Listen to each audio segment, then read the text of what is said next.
critères de jugement, de perception, de raisonnement ou d'évaluation produites par un raccourci mental. Ce soir, plongeons-nous dans cet univers avec le projet étudiant raccourci pour être plus au fait de nos propres biais. Commençons avec la première présentation, le biais d'optimisme, une histoire de risque par Gabriel Pius-Bourgeois, bachelier en psychologie à l'Université de Sherbrooke et étudiant en deuxième année de sexologie à l'UQAM. Gabriel est passionné pour l'intervention. Il travaille présentement pour supporter les personnes de la communauté LGBTQ+. Ses intérêts personnels touchent essentiellement le tricot, la musique et le cinéma. Donc, bonjour, je suis vraiment content d'être là avec vous aujourd'hui, ce soir. Moi, comme on a dit, je vais vous présenter le biais d'optimisme, qui est un biais cognitif que je trouvais bien intéressant. Dans le fond, on l'a un petit peu présenté. Moi, j'ai écrit un article pour Raccourci. Je l'ai écrit en 2020, si je me rappelle bien. À la suite de mon baccalauréat en psychologie, je cherchais un petit projet à faire à la suite de mon bac qui avait rapport en psychologie, puis j'ai vu ça passer. Donc, j'ai décidé, je vais essayer de soumettre un article, puis finalement, euh, ça a été assez apprécié pour que je sois invité aujourd'hui. Vous pouvez voir à quoi que ça ressemble. Mon article sur Raccourci, ça ressemble à peu près à ça. Mais avant d'entrer vraiment sur le biais d'optimisme, j'aimerais ça prendre un petit détour qui est quand même fort pertinent sur le risque, qui est en fait quelque chose qui est très, très relié. En fait, c'est indispensable de parler de c'est quoi un risque quand on parle du biais d'optimisme. Donc, j'aimerais ça que vous preniez quelques secondes pour imaginer un risque que vous pourriez voir dans votre quotidien ou juste en général. Donc, je suis sûr que la plupart d'entre nous, on a pu en identifier au moins un, sinon plusieurs. C'est sûr, là, j'en ai mis aussi sur mon écran, donc j'ai volé un petit peu mes punchs. Mais oui, en fait, le risque, c'est une réalité qui nous entoure, c'est omniprésent dans nos vies, que ce soit avec l'alimentation. On sait que certaines nourritures qui sont plus risquées à manger au long terme, à cause de complications de santé. Il y a aussi le fait de sortir en ce moment avec la COVID-19 qui est un petit peu plus risqué au niveau de la contagion et tout ça. Et puis aussi, par exemple, juste le fait de conduire un vélo sans casque, il y a toujours le risque de tomber puis de se faire mal à la tête, d'avoir une commotion cérébrale puis tout ça. Par contre, on connaît tous des gens, si ce n'est pas nous-mêmes, qui se disent, en connaissant très bien le risque qu'il y a dans certaines activités, ah non, mais moi, ça ne m'arrivera pas, en fait. Tu sais, moi, je vais aller faire du vélo sans mettre de casque, et anyway, je ne vais pas tomber. Moi, ça ne m'arrivera pas, même si ça arrive aux autres. Mais pourquoi, en fait, est-ce qu'on ignore ce genre de risque-là? Mais c'est exactement ce que le biais d'optimisme vient répondre comme question. Qu'est-ce que c'est le biais d'optimisme? Bien, d'abord, c'est un biais cognitif. Célia l'a présenté rapidement. C'est un raccourci, un raccourci dans le fond. C'est une erreur de jugement qui est systématique, prévisible et identifiable. J'ai été chercher la définition de raccourci comme tel. Donc, tu sais, c'est quand on est présenté avec une situation qui est peut-être un petit peu trop complexe pour qu'on essaie de mettre un jugement rapide, mais qu'on essaie quand même de le faire pour tout plein de raisons. Puis ça fait en sorte qu'on fait des erreurs de jugement. Donc ça, le biais d'optimisme, c'est une de ces erreurs-là. Plus particulièrement, c'est le fait de croire qu'on est moins susceptible que les autres de vivre un événement négatif. Donc, c'est comme je disais avec le vélo. euh, je sais que ça peut arriver aux autres de tomber et se faire mal si on n'a pas de casque, mais je ne crois pas que ça va m'arriver à moi. Dans le fond, la personne qui a amené ce concept-là dans la littérature scientifique en premier s'appelle Niall D. Weinstein, ça se peut que je le prononce mal, qui a sorti un article, dans le fond, qui s'appelle Unrealistic Optimism About Future Life Events. Optimiste irréaliste, qui est en fait un synonyme, ça veut dire exactement la même chose que biais d'optimisme.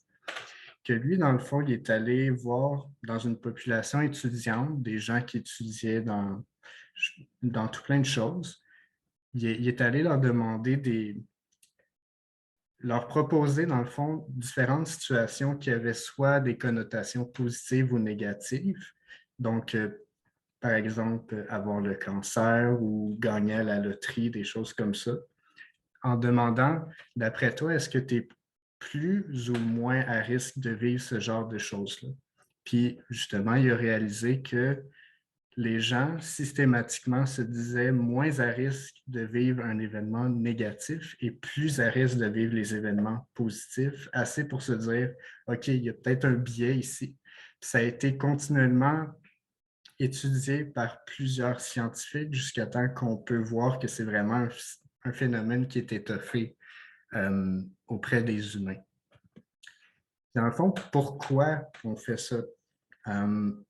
En fait, il y a plusieurs causes possibles, puis il n'y a personne qui a vraiment réussi à s'arrêter sur une cause possible. Donc, moi, je vais vous amener plusieurs explications qui expliquent de près ou de loin, puis encore là, il y a peut-être d'autres explications qui existent, qui n'ont juste pas été découvertes.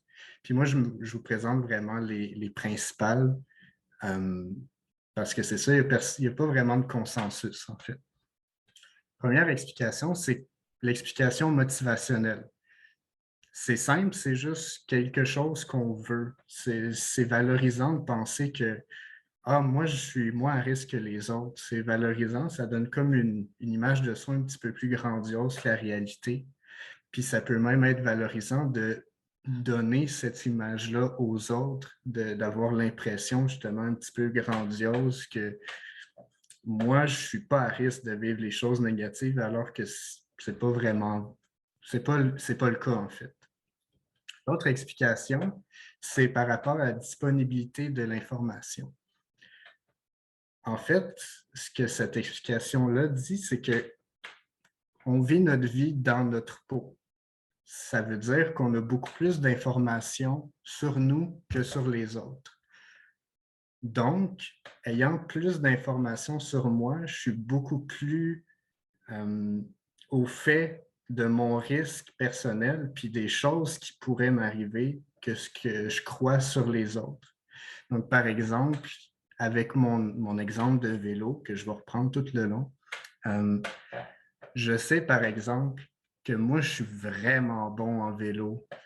Je sais que moi, je ne vais pas si vite non plus, donc je ne crois pas que je vais tomber.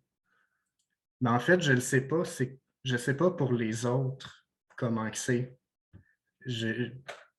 Donc, c'est vraiment le fait d'avoir toute cette information-là sur moi, sur mes habitudes, qui va donner l'impression que mon risque est différent de celui des autres, parce que je ne les connais pas, ces gens-là. Ensuite, il y a l'explication sur les mécanismes de jugement. Ça se lie un petit peu avec ce que je disais tout à l'heure,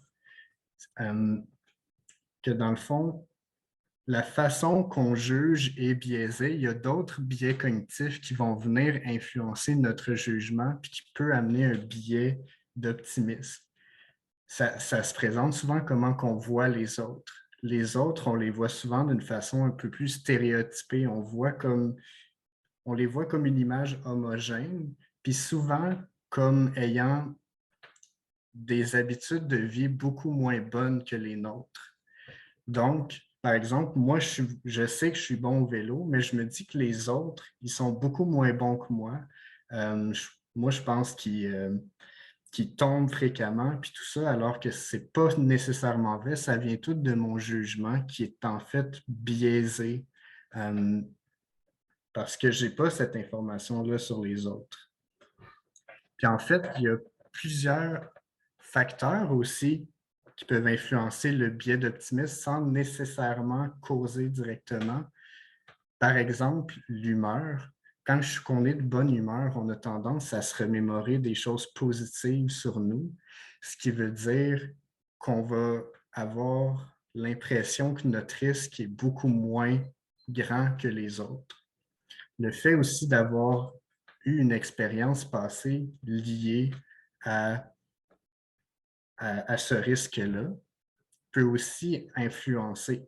Par exemple, si moi je sais que j'ai tombé plusieurs fois de vélo dans le passé, je tombe au moins une fois à tous les mois, ben, je vais sûrement me dire que je suis plus à risque de tomber de mon vélo.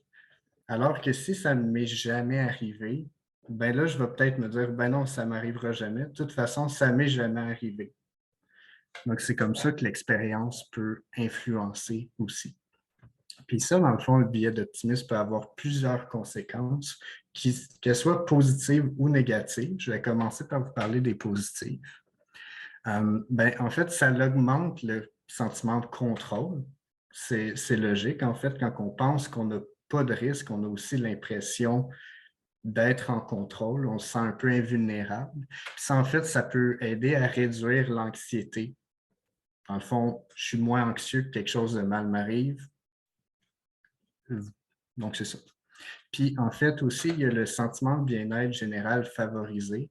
Il y a certaines personnes qui ont avancé que le biais d'optimisme, c'était quelque chose qui faisait partie du fonctionnement psychologique favorable chez l'humain.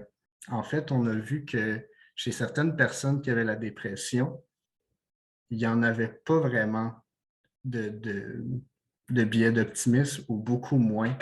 Donc, ça amène l'hypothèse que c'est peut-être important pour la santé mentale de l'avoir au moins un petit peu. Les conséquences négatives, c'est que c'est logique aussi, on va prendre plus de risques. On ne le voit pas, le risque qu'on pourrait avoir. On pense qu'on est invulnérable, donc on en prend. Ce qui fait qu'on a un risque accru pour notre santé. On prend des risques, donc on peut avoir beaucoup plus de conséquences. Puis aussi préserver des fausses perceptions. Parce qu'on a vu que juste se faire présenter des nouvelles informations, ce n'est pas vraiment assez pour enlever le biais d'optimisme. Le biais est assez résistant aux mauvaises informations, donc c'est une conséquence négative, malheureusement. Et en fait, quelques pistes d'action qu'on peut faire face à ce biais-là. Je vous en amène 3 ce soir, mais vous en avez peut-être d'autres en tête. Premièrement, c'est simplement prendre conscience de sa tendance à minimiser les risques. Juste le fait d'y réfléchir, ça peut généralement réduire le biais d'optimisme. Ensuite, il y a aussi le fait de s'imaginer comment on conseillerait autrui. Ce biais-là, ça se fait souvent en comparaison avec les autres. On croit que notre risque est moins que les autres, mais on a une vision un petit peu plus réaliste des autres. Fait que si on s'imagine conseiller quelqu'un, ça va faire en sorte qu'on va peut-être avoir des conseils un petit peu plus justes. Puis enfin, pas tenter d'éliminer complètement ce biais-là. Comme je vous disais, ça fait partie du fonctionnement psychologique normal et sain. Donc, on veut quand même le laisser là un petit peu. Donc, ça conclut pour moi. Il y a mon adresse courriel dans le coin à gauche. Puis si jamais vous êtes intéressé à lire l'article complet, la source est à droite. Merci. Merci beaucoup, Gabriel. C'est vraiment intéressant. Moi, j'ai plein de questions.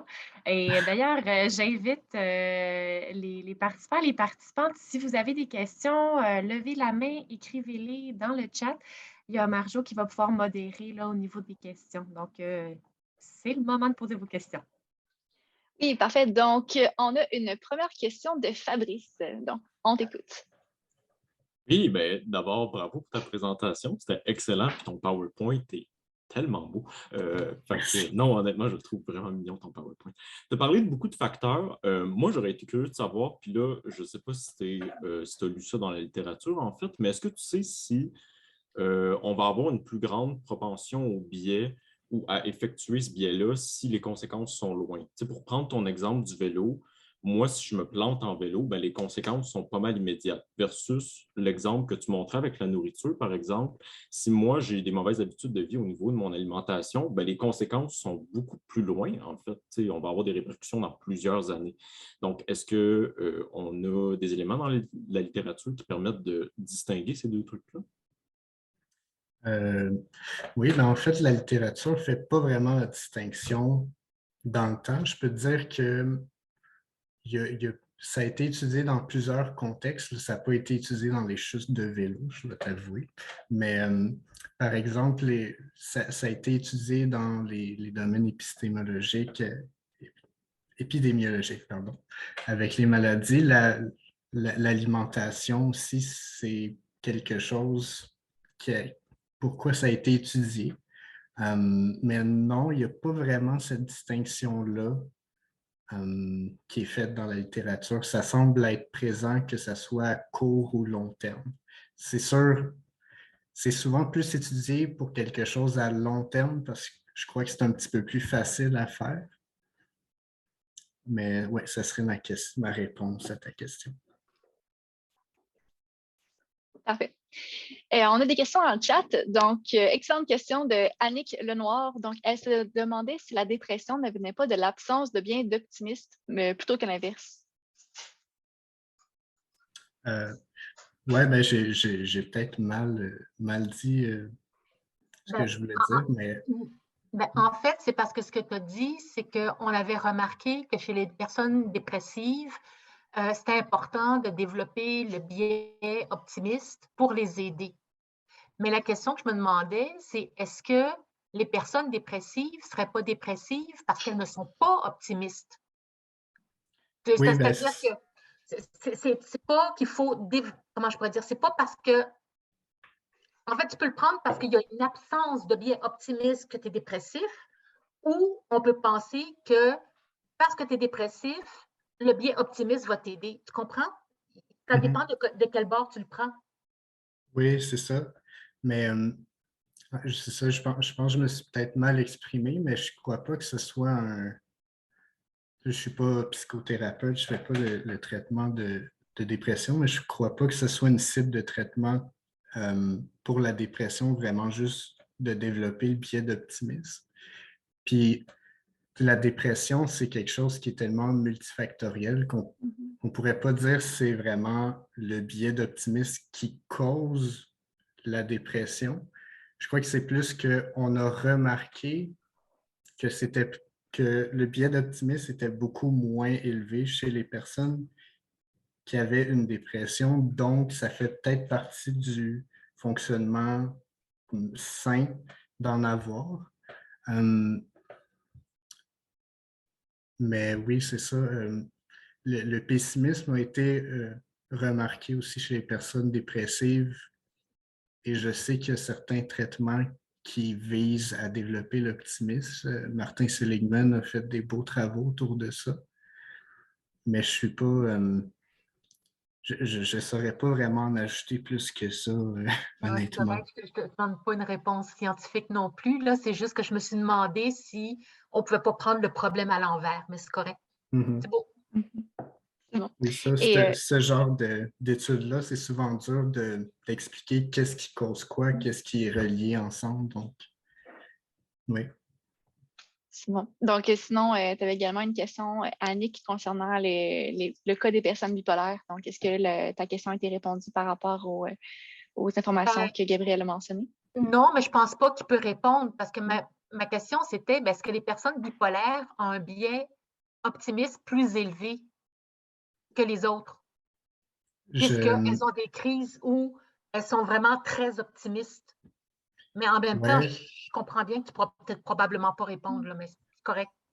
Je n'ai pas une réponse définitive parce que je n'ai pas vu ce lien-là fait avec la bipolarité, mais en fait, quand il y a une phase maniaque avec la bipolarité, on peut se dire qu'il y en a probablement beaucoup plus qu'à la normale de biais d'optimisme parce qu'ils vont souvent se croire invulnérables à ce moment-là.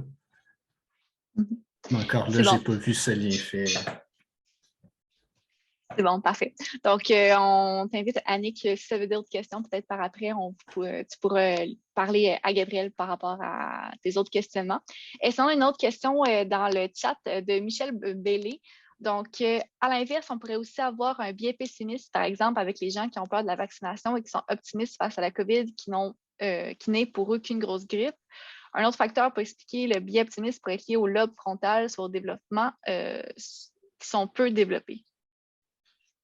Oui, ben en fait, le biais de pessimisme, c'est quelque chose qui existe, qui a été étudié un petit peu moins que le biais d'optimisme, mais c'est vrai qu'on peut faire le lien à l'envers pour le lobe frontal. Ça se peut très bien, je le sais pas honnêtement, mais ça fait du sens. Parfait. On a une question à main levée de Yael. Oui, Donc, je me demandais, est-ce qu'on sait si, il y a une proportion à observer entre le biais d'optimisme et la gravité de la conséquence? Par exemple, moi, je suis optimiste que malgré le fait que je fume, je n'aurai pas le cancer, mais si tu me demandes si je risque de me couper en faisant la cuisine, comme c'est une conséquence qui est plus petite, mon biais d'optimisme est moins intense. Est-ce que c'est clair? Oui, oui, je comprends. Merci. Euh, En fait, je- je- j'ai lu des choses là-dessus qui semblaient dire que pas vraiment. En fait, certaines personnes ont un biais d'optimisme assez dur, mettons. Donc, même si c'est une conséquence grave, ben, il va être là quand même. Mais je me dis quand même, au niveau de la personnalité, j'ai rien vu. J'ai pas vu d'études qui faisaient des liens entre la personnalité et ce biais d'optimisme-là, mais j'ai l'impression qu'il pourrait peut-être avoir un lien à faire. Le fait Parce que dans le aussi fond, de... excuse-moi, c'est juste, je me disais, mettons, ta motivation au déni me Mhm. semble plus importante face à une grosse conséquence. Par exemple, me dire je vais mourir dans un accident de voiture, ben, tu ne veux pas faire face à ça, donc tu as un plus gros biais d'optimisme versus une conséquence qui est plus minime. C'était plus ça. Je m'excuse, je n'étais pas Oui, claire. OK. Mais j'ai pas vraiment vu cette chose-là être abordée dans ce que j'ai lu, mais ça se pourrait bien. Inversement, ça se pourrait aussi que certaines personnes aient un biais d'optimisme un petit peu moins, puis que justement, avec des choses un petit peu plus anodines, vont présenter un petit peu plus grand biais d'optimisme en disant, ben, ça m'arrivera pas, anyway, c'est pas grave. Alors que ça, je veux pas que ça m'arrive. Euh, mais non, ça semblait être présent, que ce soit grave ou non. OK. On va prendre une dernière question. Donc, Marcel, quelle est votre question? Mais c'est plus un commentaire. Moi, j'œuvre beaucoup en santé-sécurité, effectivement, puis j'ai vu beaucoup de parallèles très intéressants, Gabriel, toute la question de biais d'optimisme versus ce qu'on appelle souvent la tolérance au risque. Ou des comportements à risque dans les milieux de travail. Moi, j'ai trouvé intéressant, entre autres, quand tu parlais de pistes d'action, de s'imaginer de conseiller autrui. Et c'est quelque chose souvent que je mentionnais aux gens. J'ai dit, l'individu qui n'était pas sécuritaire, qui avait des comportements à risque, je lui mentionnais, j'ai dit, si tu invites ton fils ou ta fille à venir travailler ici, qu'est-ce que tu vas lui donner comme conseil en santé-sécurité? Et c'est drôle, ces gens-là étaient pour donner toutes moi, je pourrais dire, les mesures de sécurité à suivre quand lui, peut-être, les respectait pas, ce qui lui faisait prendre conscience aussi en même temps qu'il était peut-être très optimiste. Fait que non, c'est intéressant, tu amènes l'aspect théorique de ce qu'on voit en pratique en santé-sécurité. Merci, Gabriel. Ben, merci beaucoup. C'est un très beau commentaire. Merci beaucoup et merci encore une fois, Gabriel, pour ta présentation. Alors, poursuivons avec la deuxième présentation de la soirée, le biais rétrospectif par Fabrice Valcourt, étudiant à la maîtrise en philosophie à l'UQAM. Il termine présentement un mémoire en philosophie du langage et prévoit poursuivre ses études au doctorat. Il a écrit 2 articles pour la revue Raccourci et s'intéresse à toutes sortes de questions concernant les biais cognitifs et le langage.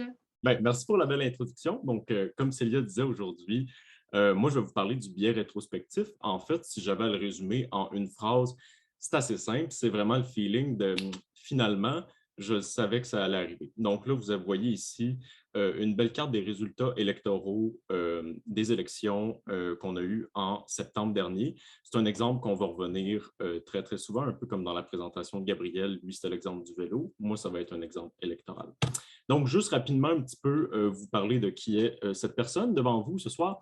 Alors, moi, effectivement, je suis un étudiant à la maîtrise en philosophie et pour faire une histoire courte, en fait, j'ai vécu beaucoup de détresse, en fait, en lisant énormément pour mon mémoire et j'avais besoin de changer le mal de place d'une certaine façon. Fait que j'ai commencé à m'intéresser aux biais cognitifs, puis je dois avouer que j'ai pas mal découvert quelque chose. Je trouve ça super intéressant, donc c'est pour ça que j'ai décidé d'écrire 2 articles pour Raccourci, puis il y en a un 3e potentiellement dans la presse là, qui s'en vient bientôt. Donc, on va y aller avec une petite introduction sur le biais rétrospectif. Le biais rétrospectif, vraiment une question de feeling. Donc, comme je vous disais, on a eu des élections fédérales en septembre dernier, puis on va avoir des élections provinciales l'automne prochain. Est-ce que vous vous souvenez de comment vous vous êtes senti lors de l'annonce des résultats? Peut-être que vous avez été très heureux, peut-être que vous avez été très triste. Moi, j'étais surtout un peu confus, pour être bien honnête avec vous, parce que, comme vous allez voir dans mon petit exemple, j'avais une discussion avant les élections avec un de mes grands chums et en fait, on discutait, on disait nos prédictions pour les élections, quel parti qu'elle allait être élu, est-ce que ça allait être minoritaire, majoritaire.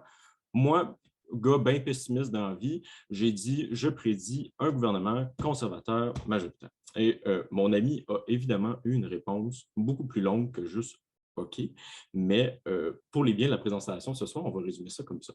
Donc ça, c'est une semaine environ avant les élections. Une semaine après, ce qui s'est passé, c'est que moi, finalement, et c'est une vraie histoire, soit dit en passant, j'ai dit à mon ami quelque chose qui ressemblait à « As-tu vu que le Parti libéral a été élu minoritaire? Je savais que ça allait arriver. » Et ça, c'est la réaction réelle de mon ami qui était très, très confus par ça et qui m'a fait remarquer que j'avais changé ma prédiction. Ce qui m'est arrivé, en fait, dans ce cas-là, c'est que j'ai été victime du biais rétrospectif moi-même. Donc, si on avait à résumer ça en une phrase, c'est lorsqu'on surestime notre capacité à prédire un événement après qu'il se soit produit. Donc, moi, ce qui s'est passé, c'est qu'une fois que j'avais appris, en fait, en quelque sorte, que le gouvernement libéral avait été élu minoritaire aux élections, ben, j'ai changé la prédiction que j'avais faite sur la base du fait que tout d'un coup, ça apparaissait bien évident que c'était le gouvernement libéral minoritaire qui allait être élu. Donc, comment ça marche, ce bébé-là, le biais rétrospectif? En fait, le biais rétrospectif, c'est un biais qui fait partie des heuristiques d'ancrage. Et là, je répète, ancrage, parce que c'est peut-être important pour la question plus tard. Je lance un indice comme ça. Donc, comme je disais, c'est... je dis ça comme ça, juste un élément comme ça. Donc, c'est une heuristique d'ancrage. Ce que ça veut dire, en fait, c'est que une fois qu'on apprend une information, une fois qu'on acquiert une connaissance par rapport à quelque chose, on a tendance à ancrer notre position, nos connaissances par rapport à cette connaissance-là. Donc, par exemple, comme je vous disais dans l'exemple des élections, finalement, moi, ce qui est arrivé, c'est que j'ai appris que le gouvernement libéral a été élu minoritaire. Qu'est-ce que j'ai fait? J'ai ancré ma connaissance dans le fait que c'était effectivement eux qui avaient gagné les élections. Évidemment, il y a d'autres éléments qui peuvent nous amener à ça. Là, on peut avoir l'impression que certains événements doivent être nécessaires. En fait, c'est sûr qu'une fois que les événements se produisent, quand ils sont dans le passé, c'est très, très difficile pour nous, petits êtres humains que nous sommes, de penser qu'il y a d'autres situations possibles, en fait. Je vous ai parlé de l'ancrage déjà, et souvent, ce que ça va venir faire, comme je vous disais, c'est qu'on va surestimer la prévisibilité d'un événement. Je vais vous donner quelques exemples plus tard. Pour l'instant, on va parler un petit peu du biais en laboratoire. Donc, il y a un beau spécimen de biais, ça. C'est facile à répliquer, en fait. Le biais rétrospectif, habituellement, ça se fait en 3 grandes étapes. Donc, d'abord, on va avoir une information qu'on donne à 2 groupes. Par exemple, on va dire à nos 2 groupes, Napoléon a eu une bataille à Waterloo. On ne leur dit pas comment ça se termine. On dit juste, Napoléon a eu une bataille à Waterloo. Ensuite, on va séparer le groupe en 2. Il y a un des groupes à qui on va donner le résultat de la bataille. Donc, on va leur expliquer, en fait, Napoléon a perdu à Waterloo, il y a eu tant d'hommes perdus, ça a été telle résultante, ça a eu telle conséquence dans les conquêtes de Napoléon en général.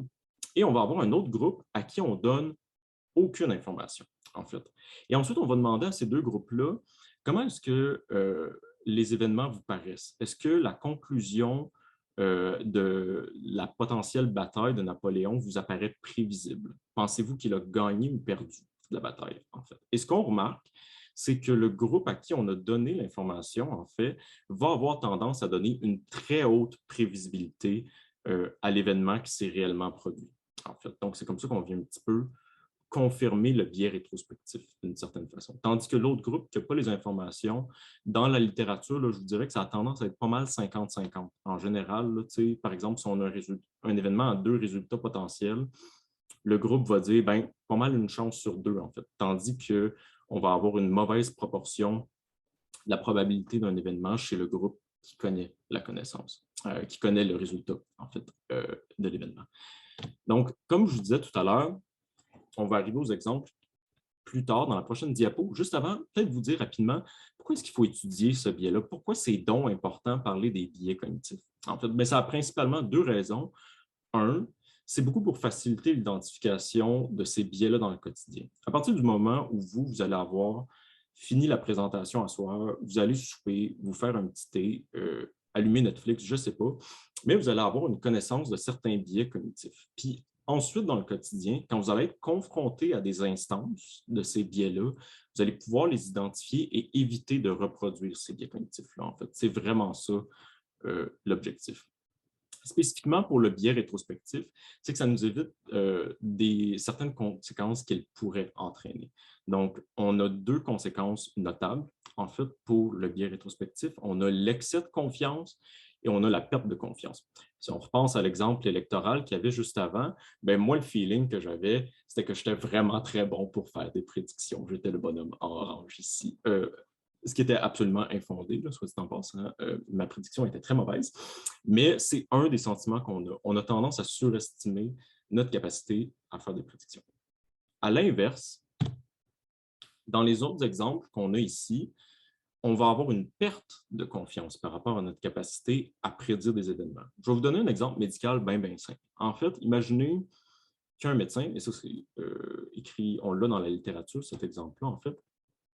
Imaginez qu'on a un médecin qui donne un diagnostic pour la maladie d'un patient, puis qui pense que c'est, par exemple, un truc assez bénin, ses symptômes n'ont pas vraiment d'importance, ça peut peut-être être juste une petite bosse sur une jambe, quelque chose. Finalement, en rétrospective, on continue de faire des tests et on apprend que finalement, le patient avait une maladie qui était très, très grave. Ce qu'on remarque, c'est qu'il y a plusieurs médecins, plusieurs praticiens dans le domaine de la santé qui vont avoir une perte de confiance par rapport à certains de leurs diagnostics une fois qu'ils apprennent que le diagnostic est incorrect. Donc là, ici, on a l'inverse, un exemple de perte de confiance. Même chose dans le domaine judiciaire, en fait. Ça, c'est intéressant. Une fois qu'on accumule des nouvelles preuves pour quelqu'un qui aurait été accusé d'un crime, on va réaliser chez le cas des avocats et des juges, par exemple, que subitement, ça paraît donc évident que la personne était coupable du crime, même si, dans les faits, on n'avait pas l'information au moment du procès ou avant le procès. Donc, encore une fois, biais de rétrospective, après l'acquisition d'informations, ça devient bien évident. Faire vraiment attention à ça. L'exemple éducatif, l'exemple historique, ça rejoint beaucoup ce que je disais tout à l'heure avec l'exemple de Napoléon, en fait, mais c'est tout simplement qu'une fois qu'on apprend des événements historiques, ça devient très difficile pour nous de voir comment est-ce que ces événements-là ne sont pas évidents et comment est-ce qu'on ne pourrait pas prévoir ces événements-là, en fait. Okay, donc, si je reprends l'exemple de Waterloo, une fois qu'on apprend comment ça s'est terminé, une fois qu'on sait ce qui s'est passé, ben on se dit, mais Napoléon, il est bien pas bon. Il aurait dû voir qu'il allait potentiellement perdre la bataille. Et là, on rentre encore une fois dans ce qui est un biais rétrospectif ici. Okay? Juste revenir rapidement à la diapositive avant pour vous redire, en fait, deux types de conséquences, l'excès de confiance, comme vous avez ici, et la perte de confiance. Okay? Qu'est-ce qu'on peut faire pour éviter ce truc-là, le biais rétrospectif? Bien, il y a une couple de trucs qu'on peut prendre pour combattre ce biais-là, en fait. Le premier, c'est lutter contre l'ancrage.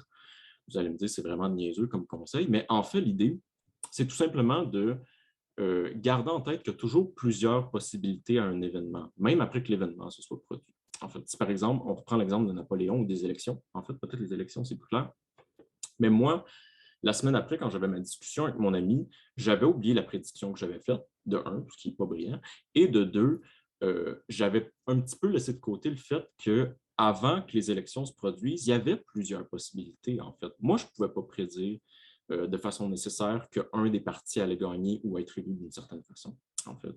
Un autre conseil qui est un peu bête, mais s'assurer d'avoir un minimum d'expertise dans un domaine, juste pas parler au travers de son chapeau, honnêtement.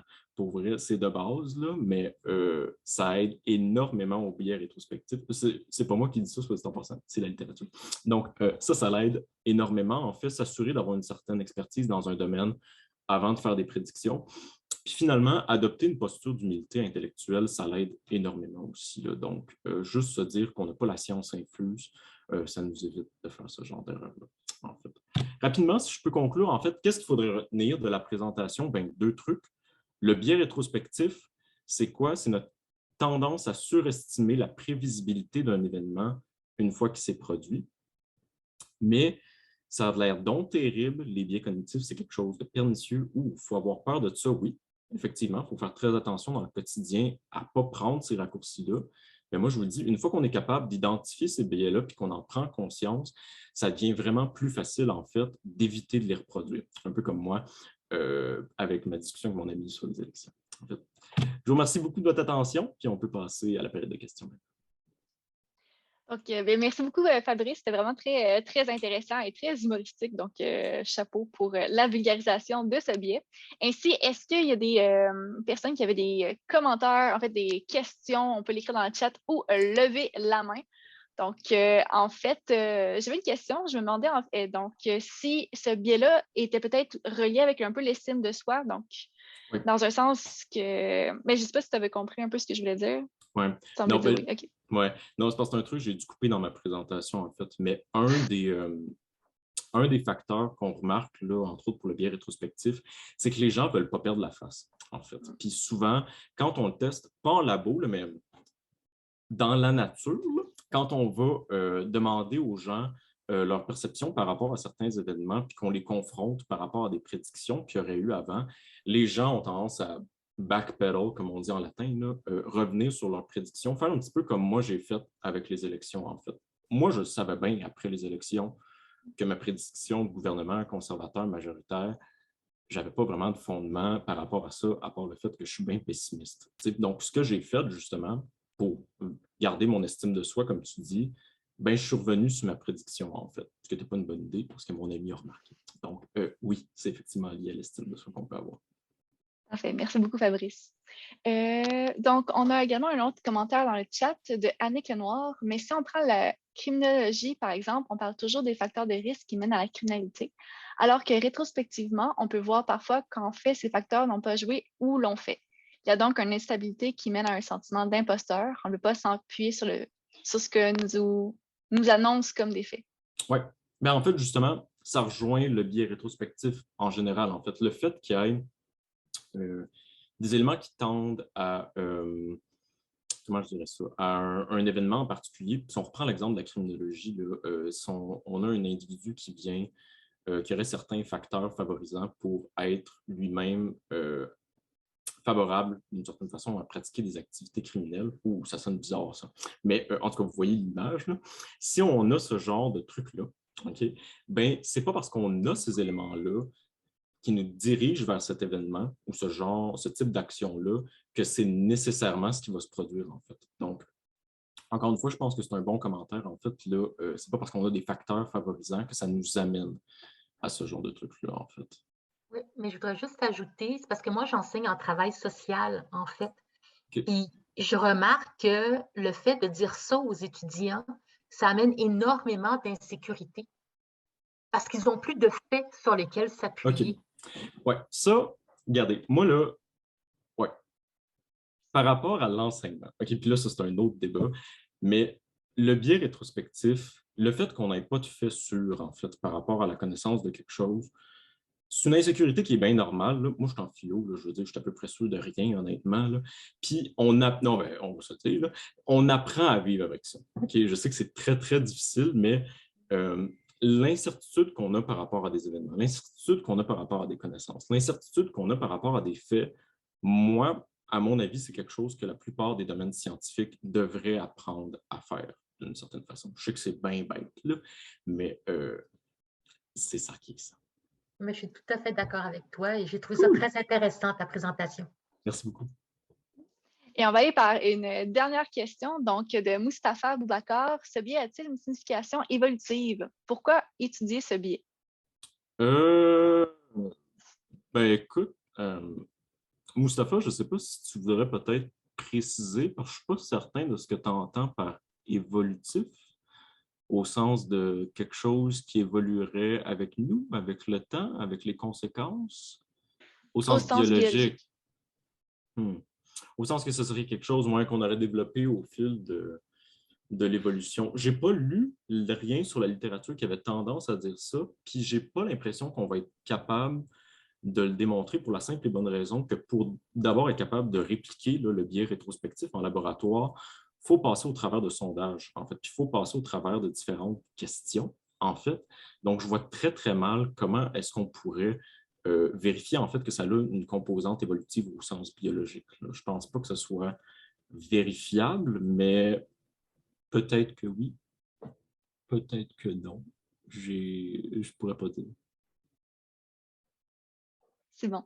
Bien, merci beaucoup, Fabrice, pour les réponses aux questions. Donc, on va donner la parole à Célia. Merci beaucoup. Alors, super. Ben, poursuivons avec la troisième présentation. Alors, je répète, le biais d'homogénéité de l'exogroupe par Andréane Veillette, doctorante en éthique et affaires publiques à l'Université de Carleton, où elle travaille en fait sur le mépris et les théories du complot.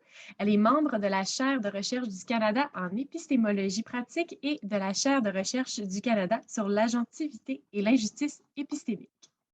Donc, je suis très contente d'être avec vous ici ce soir. Merci à Raccourci et à Bistro Brain pour l'invitation. Donc, je vais parler du biais de l'homogénéité de l'exogroupe. On va essayer d'élucider ensemble qu'est-ce qui se trouve derrière le « mais ils sont tous pareils » qu'on a déjà entendu probablement dans différents contextes au cours de notre vie. Donc, je vais commencer par vous faire travailler. Vous venez d'avoir eu une pause, je vais vous mettre au travail.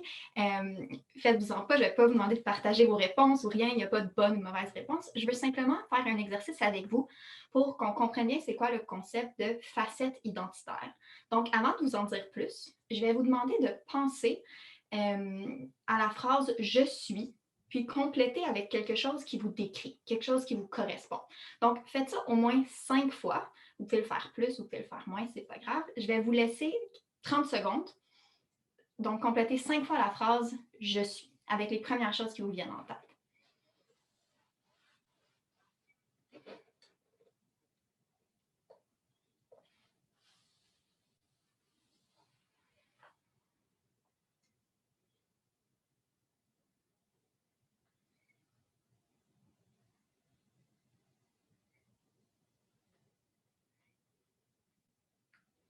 C'est là qu'on se rend compte que 30 secondes de silence, c'est très long. Donc, on va poursuivre, puis je vais vous expliquer pourquoi je vous ai fait faire ça, puis je vais vous présenter mes réponses à moi. Donc, l'idée, c'est de montrer que nos identités sont complexes. C'est composé de plusieurs facettes différentes qui vont toutes entrer en relation, devenir plus ou moins importantes à différents moments de nos vies pour faire de qui on est, dans le fond. Donc, si on pense à moi, très narcissique mon affaire, mais allons-y, je vous donne un exemple. Donc, quand j'ai fait l'exercice l'autre jour en faisant mon PowerPoint, la première chose qui m'est venue en tête, c'est que je suis une femme, puis je suis une femme blanche. Donc, 2 caractéristiques qui forment mon identité. Ensuite, probablement parce que je prépare une présentation où aujourd'hui je vous parle, une des choses qui m'est venue en tête, c'est que je suis une chercheuse. Je suis une étudiante au doctorat, donc ça fait partie de mon identité professionnelle. Mais il y a aussi une part de mon identité qui est relationnelle. Donc, vous voyez ici une photo de moi avec ma mère. Ça aurait aussi pu être une photo de moi avec des amis, moi avec mon conjoint. Donc, peu importe ici, c'est l'accent est mis sur les relations. Donc, si je suis avec mes parents, probablement que c'est la partie de mon identité qui va être la plus importante. Tandis que si je suis en train de présenter ou je suis en cours, il y a une autre partie de mon identité qui va être plus importante, mais il n'y en a pas une des deux qui disparaît. Donc ici, j'ai un autre exemple qui est une facette identitaire politique. Donc, je tiens dans mes mains une tasse de l'Association féministe de l'Université de Sherbrooke qui montre un positionnement politique, mais aussi qui montre mon attachement identitaire à l'Université de Sherbrooke où j'ai fait mon bac puis ma maîtrise. Et finalement, j'en ai un petit peu plus ludique où on voit la partie de mon identité qui est liée à Harry Potter. Donc, je suis une nerd de fantastique. Harry Potter fait partie de mon identité depuis longtemps. Si on parle d'identité, par contre, je vais prendre le temps de pointer du doigt que pour ceux qui sont au courant de la controverse J.K. Rowling, je suis contre ce qu'elle a dit et ça ne fait pas partie de mon identité. Donc, on poursuit. Donc, pourquoi ces facettes identitaires-là, ces différents rôles ou facettes de nos personnalités qui nous viennent à l'esprit sont importants? C'est parce que ces différentes facettes-là nous lient à des groupes sociaux auxquels on sent qu'on fait partie. Donc, on a un sentiment d'appartenance pour différents groupes sociaux, dépendamment de nos facettes identitaires. Donc, j'ai ici des catégories de groupes sociaux qui sont poreuses. Donc, il peut y avoir un échange entre les différentes catégories, mais c'est pour vous donner une idée. Donc, on a la première catégorie qui est l'ethnicité et la religion. Donc, ici, on peut avoir les personnes racisées, les personnes noires, les personnes blanches. Ça va souvent être des marqueurs identitaires assez importants et assez saillants. On les a souvent tout le temps à l'esprit. Ensuite, on a les affiliations politiques. Donc, j'ai donné l'exemple d'un mouvement politique, le féminisme, auquel moi, j'ai l'impression que j'appartiens, mais ça aurait aussi pu être un parti politique. Donc, tantôt, on a parlé des libéraux puis des conservateurs. On a cru comprendre, si Fabrice me permet de reprendre son exemple, qu'il n'était pas un conservateur. Ça ne fait pas partie de son identité. Donc, c'est des choses comme ça qui vont, quand on écoutait la présentation de Fabrice, être venues à notre esprit si, par exemple, nous, on est conservateurs ou si on est libéraux ou si on est NPD, ça va avoir été mis à l'avant-plan. Ensuite, il y a la catégorie des relations ou la catégorie des identités stigmatisées, qui peuvent souvent se trouver dans les autres catégories, mais puisqu'on ne les traite pas de la même façon, ils ont souvent une charge différente dans la façon dont on interagit socialement, ils méritent leur propre catégorie à part. Donc, quand on appartient à un groupe social, on sent qu'on lui appartient. Donc, ça va donner un sentiment de nous. C'est le fameux nous versus eux. Donc, ici, j'ai mis des exemples.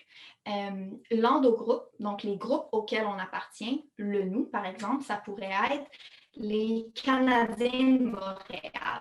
Puis le eux pourrait être leurs rivaux bien connus, les Bruins de Boston. Donc, on voit ça même apparaître dans le langage. Donc, quand le Canadien joue, mettons s'il gagne, ce qui n'arrive pas très souvent, on va dire « on a gagné ». Ou s'il perd, « on a perdu ». Pourtant, on n'est pas du tout sur la glace. Mais on a l'impression qu'on appartient aux Canadiens de Montréal.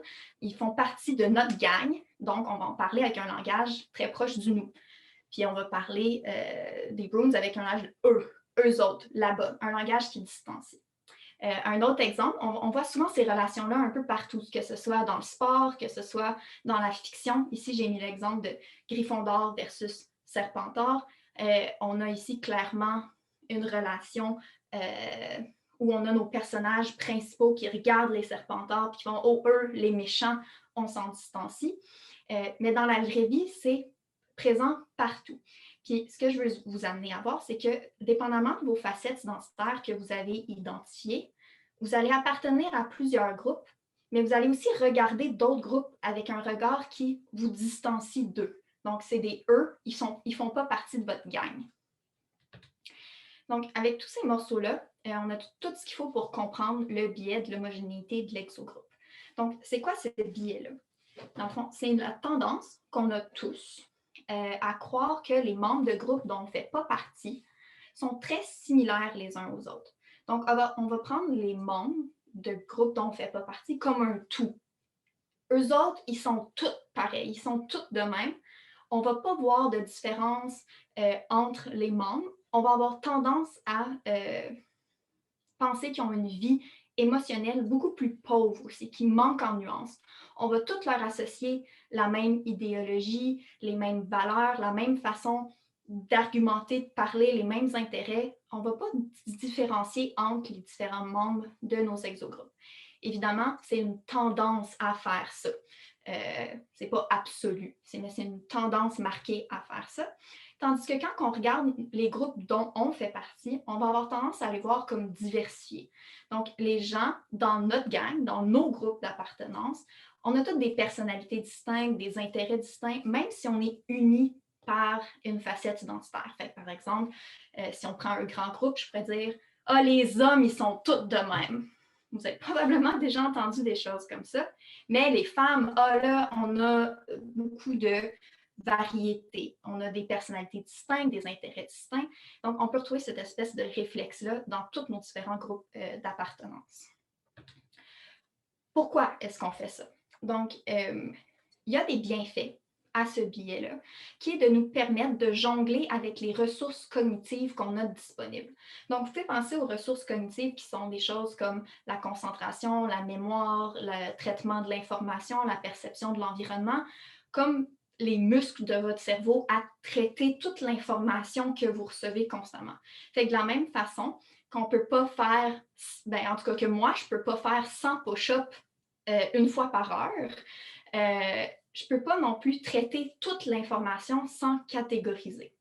Donc, ici, on fait un choix de traiter les membres, les relations qu'on a avec des membres de nos groupes en traitant tous les détails, puis en les regardant comme étant très différenciés, même si c'est beaucoup plus dur pour notre cerveau, pour nos ressources cognitives, parce que c'est les relations les plus importantes pour nous. Puis quand on regarde les relations avec l'exogroupe, donc ceux qui ne font pas partie de notre gang, on peut se permettre de perdre des détails parce que souvent, ce n'est pas les relations les plus significatives dans notre vie. Donc, le biais a plusieurs conséquences qui peuvent être néfastes par contre. Donc, puisqu'on prend le groupe comme un bloc, souvent ce bloc-là va être défini selon les stéréotypes qu'on associe au groupe. Donc, par exemple, on peut dire « les femmes sont émotionnelles ». Puis là, on va penser que toutes les femmes partagent ce trait-là. Puis on va les traiter comme un bloc. On peut aussi essentialiser en disant « les femmes sont juste émotionnelles ». C'est inné, c'est dans leur biologie. Puis, ça va aussi réduire notre empathie pour les membres de notre exogroupe. Donc, par exemple, on va se mettre à croire que s'il y a des injustices qui arrivent, c'est justifié par les stéréotypes, c'est justifié par les traits de la personne elle-même. Donc, on va avoir moins d'empathie pour les gens qui ne font pas partie de notre gang. Donc, finalement, qu'est-ce qu'on peut faire une fois qu'on sait tout ça, qu'on est conscient de notre tendance à avoir moins d'empathie, à plus stéréotyper, puis à moins différencier les membres de groupes auxquels on ne fait pas partie? Donc, on peut s'exposer à du contenu qui montre que les traits stéréotypés attribués à l'exogroupe ne sont pas ancrés dans la biologie. Fait que ça peut être lire des livres, regarder des émissions de TV, venir à des événements comme ça qui vont démystifier des stéréotypes qu'on a dans la société qui disent, par exemple, les femmes, c'est dans leur biologie, ne sont pas bonnes en maths. Bon, mais ça, c'est quelque chose qu'on entend souvent, mais c'est faux. Fait que là, en s'exposant à des discours peut-être qui nous sortent de nos groupes d'appartenance, on peut atténuer notre propension à croire ces choses-là. L'autre chose qu'on peut faire, c'est activement maintenir une attitude positive à l'égard des membres de nos exogroupes. Ça ne veut pas dire croire, écouter les discours de gens avec qui on n'est pas d'accord, puis être obligé d'être d'accord avec eux. Ça veut dire repenser comment on catégorise les gens. Fait que ça peut vouloir dire, puis là, ça va être très quétaine ce que je vais dire, mais ça marche, à la grande catégorie des humains, puis après, dire qu'on est des sous-catégories de cette grande catégorie-là, mais qu'on est tous des humains ensemble. Donc ça, c'est quétaine, mais ça marche. C'est quand même difficile à faire par contre. Donc ça serait deux stratégies pour essayer de contrer le biais de l'homogénéité de l'exogroupe. Donc, merci beaucoup. J'espère que ça a été intéressant et clair. Je vais être contente de répondre à vos questions. Puis, si vous voulez discuter plus, n'hésitez pas là, à m'écrire un courriel.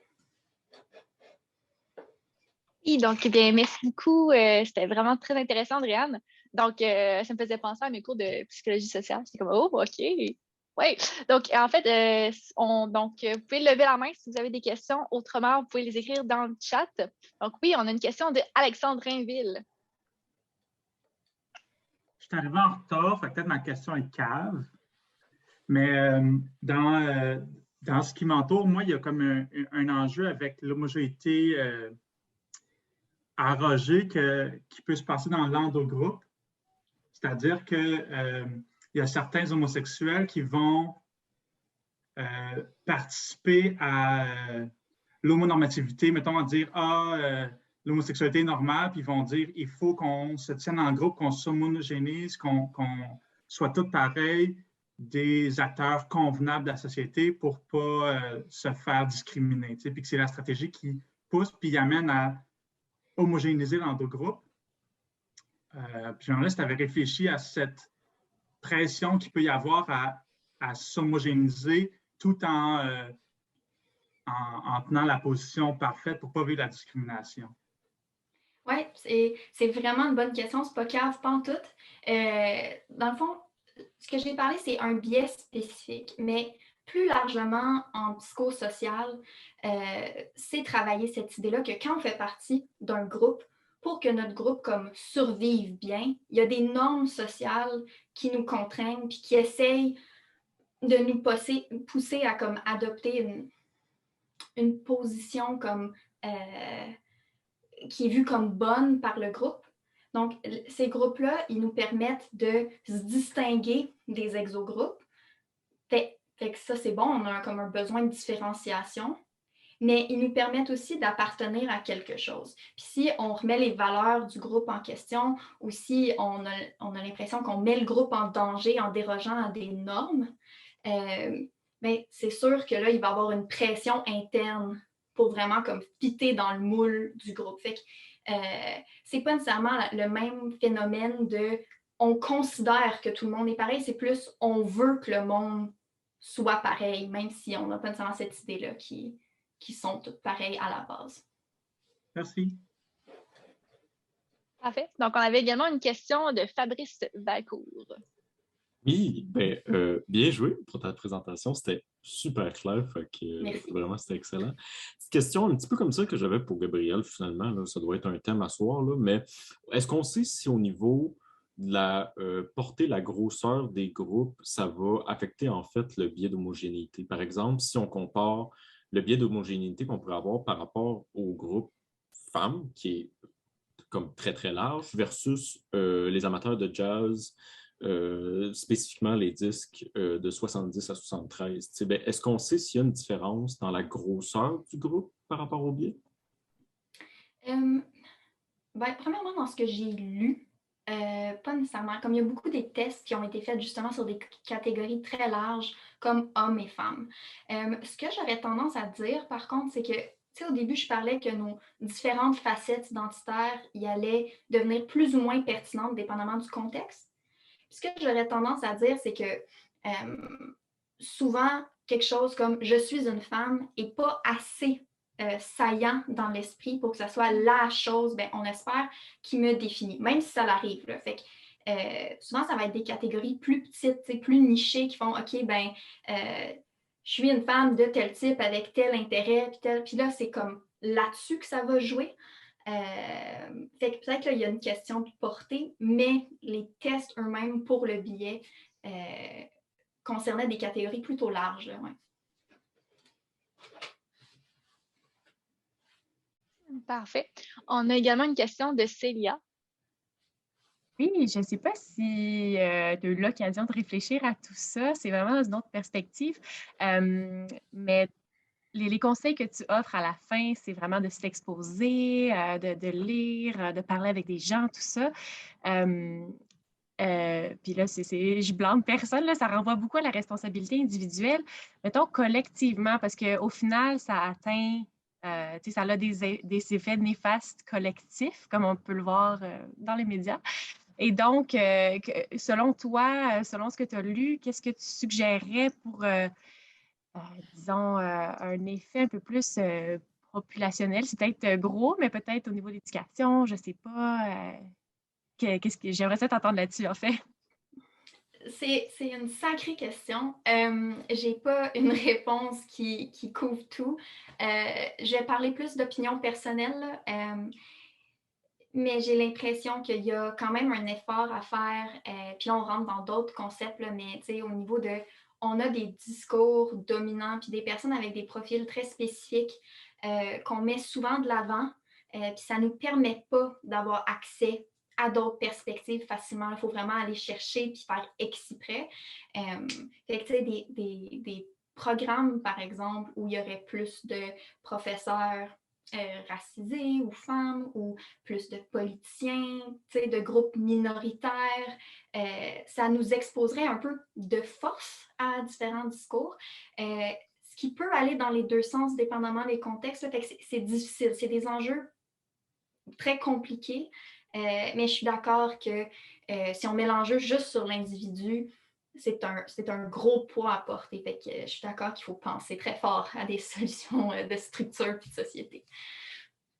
Merci beaucoup. Donc, on va prendre une dernière question. Donc, je vous invite par après, si vous avez d'autres questions, vous pouvez rester à la fin de la dernière présentation. Donc, pendant le quiz, les présentateurs, présentatrices pourront également être là pour répondre à toutes vos questions. Donc, la dernière question, ça va être Marie-Claudel. Oui, merci Marjorie, puis merci beaucoup Andréane pour ta présentation super claire. J'avais juste une petite question, je ne sais pas si ça a été mentionné et je l'ai manqué, mais tu parlais qu'il y a une des facettes de l'identité qui était liée au fait d'avoir des identités stigmatisées. Mais est-ce qu'on sait si le biais s'applique davantage à ces facettes-là chez les gens? Est-ce que c'est plus ça qui est ciblé? C'est une bonne question. J'imagine que ça dépend un peu aussi qu'est-ce qu'on entend par stigmatiser, parce qu'il y a des identités qui le sont plus que d'autres, qui sont comme au carrefour de plusieurs stigmatisations.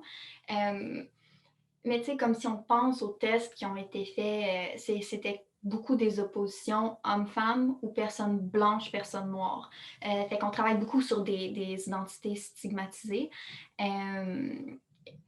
Mais cette relation comme, je veux presque dire adversariale là, entre nous et eux, se reproduit pas juste dans ces cas-là où on a des identités clairement reconnues comme étant stigmatisées. Donc, je pense pas que c'est comme une composante nécessaire pour que le biais ait lieu. Mais sûrement, vu qu'il y a une interaction avec les stéréotypes, les préjugés, c'est sûr qu'il doit y avoir une interaction qui renforce l'idée qu'on prend les gens comme un tout, puis justement, on les essentialise. Oui, merci. Puis j'imagine qu'il y a une composante culturelle qui se greffe à ça. Donc, dépendamment dans quel contexte, c'est pas les mêmes choses qui sont perçues comme étant stigmatisées. Bref. Définitivement, oui. Merci beaucoup. Merci. Donc, Célia, on te redonne la parole. Merci encore Andréane. Et puis on poursuit avec la dernière présentation de la soirée intitulée Les biais, stéréotypes et les préjugés par Marina Doucerin, qui est professeure agrégée en psychologie sociale à l'Université du Québec à Montréal. Elle dirige le laboratoire de recherche culture, identité et langue. Ses recherches portent sur les mécanismes sociaux, donc interactions sociales et réseaux sociaux en particulier, qui sous-tendent les relations entre les personnes de groupes ethnoculturels différents. Bonjour tout le monde. Merci beaucoup pour cette invitation ce soir. Ça me fait vraiment plaisir d'avoir la chance de vous parler des stéréotypes et préjugés. Je vais commencer avec une petite expérience de pensée. On est lundi matin, vous vous rendez au travail, peu importe, et vous prenez le métro. Le métro arrive, les portes s'ouvrent et il y a 3 places libres dans le métro, toutes à côté d'une autre personne. Vous êtes fatigué, c'est le lundi matin, vous avez vraiment envie de vous asseoir. Quelle place vous choisissez? Vous avez 3 choix. J'imagine que vous n'allez pas rester assis debout 45 secondes à essayer d'évaluer la situation, de prendre tout en compte pour décider je m'assois là, je m'assois là. Non, en fait, ce qu'on va faire, c'est qu'on va faire appel à 2 raccourcis mentaux qui sont bien utiles pour ce genre de situation. Et c'est de ça dont je vais vous parler aujourd'hui. Donc, ces 2 raccourcis, le premier, c'est les stéréotypes. L'autre, ce sera le préjugé. Ce que c'est nos stéréotypes, c'est des représentations mentales, c'est-à-dire des images, des étiquettes, des généralisations simplistes qu'on va avoir sur les groupes qui sont différents de nous, comme vient de nous l'expliquer Andréane. Donc, on va regarder les gens autour de nous, OK, ça, c'est une personne qui est dans tel groupe, etc. Et on va utiliser ça comme premier raccourci. Donc, un exemple de stéréotype, ça pourrait être les Français sont arrogants, les filles aiment le rose, ou bien les personnes âgées sont peu intéressées par la sexualité. Donc, qu'est-ce que ça nous donne d'utiliser ce stéréotype-là? Mais c'est quand on fonctionne en mode économie d'énergie. C'est-à-dire que quand on est rendu ici à choisir quel des 3 sièges on va prendre, on a une seconde, une demi-seconde pour le faire et utiliser ces raccourcis-là. Des études montrent que ça nous aide en fait à préserver notre précieuse énergie mentale que décrivait Andréane, nos muscles du cerveau, pour pouvoir l'utiliser, cette énergie-là, pour des choses qui nous semblent plus importantes, dont on a besoin dans le moment, comme par exemple planifier un projet au travail ou penser à comment je vais arranger ma présentation pour Bistro Brain, par exemple. Là, je voudrais vous parler de 2 caractéristiques qui sont super importantes sur les stéréotypes. Et pour ça, je vais utiliser une petite illustration. Imaginez que vous avez 3 personnes, dont vous voyez la photo ici. Donc, on a ces 3 personnes-là. Et je vous donne 3 étiquettes. Une de ces 3 personnes est en état d'arrestation pour une fusillade dans Montréal-Nord. Une d'entre elles détient un diplôme en éducation à la petite enfance. Et une d'entre elles est CEO d'une entreprise listée dans le Fortune 500. Là, je vous pose la question, qui parmi l'audience, vous pouvez utiliser la petite main dans le Zoom, n'a pas fait cette identification, cette association-là? C'est-à-dire qu'on pense que cette personne-là est le CEO, cette personne-là est à la petite enfance et cette personne-là est en état d'arrestation. Je n'ai pas vu de petites mains. Donc, j'en conclus une caractéristique qui ressort de ça, c'est à quel point ces stéréotypes-là sont automatiques et implicites. Je gage que vous n'avez pas pris longtemps à regarder les images, à essayer d'analyser « Oh, qu'est-ce que j'ai comme information qui va me permettre de déterminer? Aïe, aïe, aïe! » Non, ça a été bam, comme ça, une demi-seconde et on fait ces associations-là. La deuxième chose que ça illustre, je suis prête à parier 1 mois de salaire, que je fais ça n'importe où au Québec et je vais avoir pas mal la même réaction. Donc, la deuxième partie, c'est que c'est consensuel. On n'a pas eu besoin tous ensemble de s'asseoir au début de cette présentation pour mettre carte sur table, nous parler, nous dire, bon, OK, parlons-en, c'est quoi qu'on pense, c'est quoi nos stéréotypes? Non, on a tout ce bagage-là social qui est consensuel, qui est pris pour acquis dans comment est-ce qu'on navigue notre monde autour de nous. Donc ça, c'est notre premier raccourci qu'on va utiliser pour déterminer où est-ce qu'on va s'asseoir parmi ces 3 places dans le métro. Le deuxième, c'est les préjugés. Les préjugés, c'est la partie plus affective, parce qu'avoir ces représentations, ces étiquettes, ce n'est pas suffisant pour décider je m'assois là ou je m'assois là. Ce qu'on a besoin de plus, c'est d'une espèce de charge affective, émotionnelle qui nous tend à l'action pour décider. Et ça, c'est nos préjugés. C'est un sentiment, c'est une attitude, un feeling qui va être non fondé. Pourquoi non fondé? Parce qu'on n'a pas pris le temps de rencontrer ces 3 personnes dans le métro, connaître leur histoire, leurs attitudes, etc. Non, ça vient du départ. Et c'est généralisé parce que, comme nous l'a expliqué Andréane, on a tendance à attribuer avoir cette même attitude envers tous les membres des groupes qui ne font pas partie du nôtre. Pour illustrer un petit peu plus au niveau concret, ça ressemble à quoi un préjugé exactement? Je vais utiliser un petit clip très, très rapide d'un film français assez récent. Qu'est-ce qu'on a fait au bon Dieu? Donc, je vous laisse regarder ça, c'est une vingtaine de secondes. Comment s'appellent vos élus? Chao, Pierre, Paul, Ling. Rachid, Abdul, Mohamed, Benassem. David, Maurice, Isaac, Bénichou. Bon. Le préjugé, là-dedans, il est visible dans le visage des 2 parents ici qui sont en train de marier leurs 3 filles à des gens qui sont de groupes complètement différents du leur. Donc, le préjugé ici, c'est cette charge affective, c'est le « oh, non », alors qu'ils ne connaissent vraiment pas leur gendre encore. Donc, c'est non fondé, c'est basé sur cette généralisation. Donc, si on résume, on a ces stéréotypes et préjugés. Le stéréotype, c'est l'étiquette qu'on met sur les gens, la description. Ils ressemblent à quoi? C'est quoi les caractéristiques? Le préjugé, c'est la température, ce sentiment, cette charge affective qu'on a envers les personnes d'un autre groupe. Puis si on combine les deux, bien, ça fait en sorte qu'en une demi-seconde, je rentre dans le métro, je vois 3 personnes qui proviennent de groupes différents, j'ai des représentations différentes, j'ai une charge affective envers ces 3 personnes-là et je choisis de m'asseoir ici ou là. À ce point-ci, vous vous demandez peut-être, OK, quelle importance? Après tout, ce n'est pas une énorme conséquence sociale de savoir où on s'assoit dans le métro, mais en fait, ça a une énorme importance sociale. Parce que si on y pense, on pense à tous les baldéismes, comme je disais, le sexisme, le racisme, l'agisme, le capacitisme, l'homophobie. En fait, c'est toutes des généralisations au niveau de la société de ces préjugés dans toutes les sphères de la vie. Puis ici, j'avais pensé faire une diapo avec toutes sortes de statistiques pour vous convaincre que ça a des incidences négatives sur la santé, la réussite scolaire, le bien-être. Puis finalement, j'ai laissé tomber parce que je ne voulais pas passer 50 diapos à vous convaincre de quelque chose que, de toute façon, pas mal de monde est d'accord. Donc ça, c'est un gros problème. Mais en fait, ça va encore plus loin. Parce que si on pousse ces stéréotypes, ces préjugés un peu plus à un extrême, on arrive à des phénomènes de déshumanisation qui sont vraiment absolument catastrophiques. Je vais vous illustrer ça avec un exemple, puis je vous mets un petit trigger warning ici. La prochaine diapo a des images très racistes, donc je vous préviens, puis si vous ne voulez pas regarder, c'est tout à fait correct.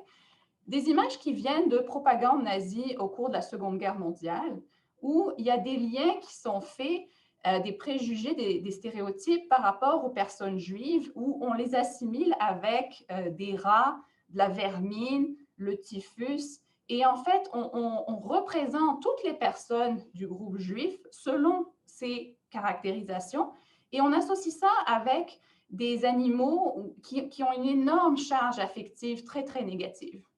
Donc ça, c'est un exemple qu'on pousse à l'extrême de la généralisation dans nos sociétés de ces stéréotypes et de ces préjugés. Bon, la Seconde Guerre mondiale, c'était il y a longtemps. On pourrait se dire, c'est une chose du passé. Notre société a évolué. Aujourd'hui, il n'y a plus ce problème. Pas sûr.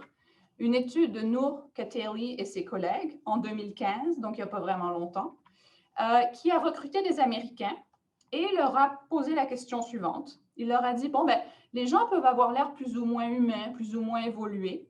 Donc, utilisez l'image que je vous mets ici sur l'écran, ci-dessous, pour indiquer, parmi tous les groupes sociaux suivants, où est-ce que vous pensez qu'ils se situent sur cette échelle d'évolution humaine. Les résultats, un petit peu déprimants, qui montrent que, en fait, des monsieur, madame, tout le monde bien ordinaires, disons, n'avaient aucune hésitation à caractériser des groupes sociaux comme les personnes musulmanes ou arabes beaucoup plus bas dans l'évolution humaine, selon eux, que d'autres groupes beaucoup plus avantagés comme les Américains ou les Européens. Donc, ça perdure. Et on peut se poser la question, s'ils sont négatifs, comme ça, ces raccourcis, pourquoi est-ce qu'ils perdurent? Pourquoi est-ce qu'on ne les a pas éliminés? Ben, je vous dirais qu'en fait, imaginez, vous êtes dans une conversation, puis vous essayez de raconter une histoire, ou peu importe, où c'est lui, la personne ici, qui détient un diplôme en éducation à la petite enfance, que c'est cette personne-là qui est en état d'arrestation pour une fusillade, et que c'est le troisième ici qui est CEO d'une entreprise. Puis vous essayez de parler de ces choses-là. Mais en fait, il y a nombre d'études qui nous montrent que ce genre d'histoires qui vont à l'encontre de nos stéréotypes, elles ne se rendent pas. C'est-à-dire que les gens laissent tomber les stéréotypes au fur et à mesure qu'ils racontent ces histoires-là pour les remplacer par des choses stéréotypées. Deuxièmement, ce type de narration-là, ils sont plus durs à digérer. Les gens sont comme « Hein? Vraiment? Quoi? » Ça demande plus d'efforts. Et enfin, ça génère moins de colle sociale. C'est-à-dire que la situation, l'interaction est moins positive. On a moins un sentiment d'être bien avec la personne, ça ne coule pas, etc. Une autre raison pourquoi ces stéréotypes-là sont si prévalents, mais ça a un rapport avec notre écosystème, les produits culturels. Petit exemple, je vous mets une capture d'écran, j'ai juste tapé dans Google Images « jouer pour filles, jouer pour garçons ». Puis voilà exactement ce que ça donne, aucune manipulation dans les images de ma part. Et vous voyez que ça va tout de suite faire référence à toutes sortes de stéréotypes qu'on a envers les petites filles et les petits garçons. Donc, on retrouve ça dans les jouets, on retrouve ça dans les histoires, les films, toute cette controverse qu'il y a eu à la sortie de Aladdin dans les années 90, où, comme vous pouvez le voir ici, les gentils ont la peau beaucoup plus blanche, beaucoup plus pâle que les méchants, qui avaient tous tendance à parler avec un lourd accent non américain et avoir la peau plus foncée. Donc ça aussi, on baigne dans un écosystème culturel qui nous bombarde avec toutes ces associations-là, qu'on le veuille ou non. Bon, alors après vous avoir peint ce portrait absolument horrible, que faire? Il y a quand même des solutions.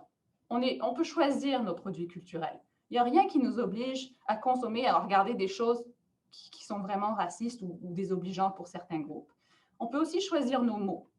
Et le pouvoir des mots, il y en a qui me diront « Oh ouais, le politiquement correct, c'est superficiel ».